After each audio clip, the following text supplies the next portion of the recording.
অনুরাগের ছোঁয়া ধারাবাহিকের আজকের পর্বে আপনারা দেখতে চলেছেন সব সত্য জানতে পেরে সুদীপা অনাথ আশ্রমের মিসকে সঙ্গে নিয়ে অতুনবাবুর মুখোমুখি হয়।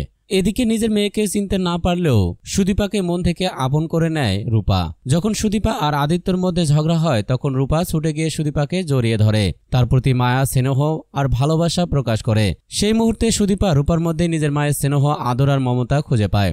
রূপা মনে মনে ভাবে, কে তুমি আমি জানি না, কিন্তু তোমার মধ্যে এক অদ্ভুত শান্তি আছে। অন্যদিকে আদিত্য সুদীপাকে দেখে ভাবতে থাকে, এক মুহূর্তে মানুষের জীবন কতটা বদলে যায়। যার জন্য এত লড়াই, এত স্বপ্ন, আজ জানতে পারছে সেই মানুষটা আসলে তার নিজের বাবা নয়। এই সত্যিটা তাকে ভেতর থেকে ভেঙে দিচ্ছে। রূপা আদিত্যর মুখের ভাব দেখে বোঝা যায় যে সে কিছু ভাবছে। সে গিয়ে বলে, বাবা তুই কিছু করবি না, মায়ের খুব কষ্ট হচ্ছে। আদিত্য দৃঢ়স্বরে বলে, করব, অবশ্যই করব। তারপরে আদিত্য বেরিয়ে পড়ে অনাথ আশ্রমের দিকে। সে বুঝে গেছে এই রহস্যের উত্তর কেবল সেখানেই আছে। পুলিশের পোশাকে সে অনাথ আশ্রমে যায় এবং মিসের কাছে জানতে চায় বহু বছর আগে ঠিক কি ঘটেছিল, আর হিমাদ্রি বাবুর পাশাপাশি কে সেই দ্বিতীয় বাচ্চাকে দত্তক নিয়েছিল।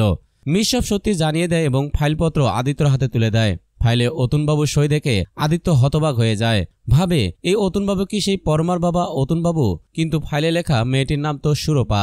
আদিত্য মিসকে জিজ্ঞাসা করে, লোকটাকে একটু মোটা, গোলগাল দেখতে?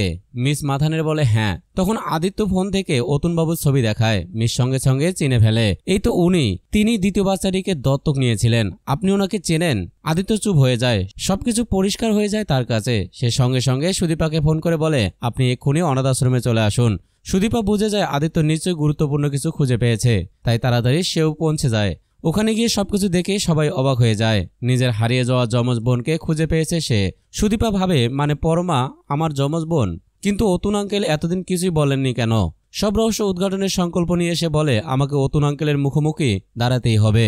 সে মিসকে হাত জোর করে অনুরোধ করে, মিস আপনি আমার সঙ্গে চলুন, আপনি পারেন সত্যিটা সবার সামনে আনতে। মিস, সুদীপা এবং আদিত্য একসঙ্গে অতুন বাবুর বাড়ির দিকে রওনা হয়। দরজায় বেল বাজতেই অতুন বাবু দরজা খোলেন। তাদের দেখে তিনি চমকে ওঠেন। নিজেকে লুকানোর চেষ্টা করেও আর পারেন না। বুঝতে পারেন সত্য এবার প্রকাশ্যে চলে এসেছে। তো বন্ধুরা, তোমরা কি এটাই চাও, এমন ভাবে অনাথ আশ্রমের মিসকে নিয়ে অতুন বাবুর মুখোমুখি দাঁড়াক সুদীপা? কমেন্ট করে জানাও তোমাদের মতামত।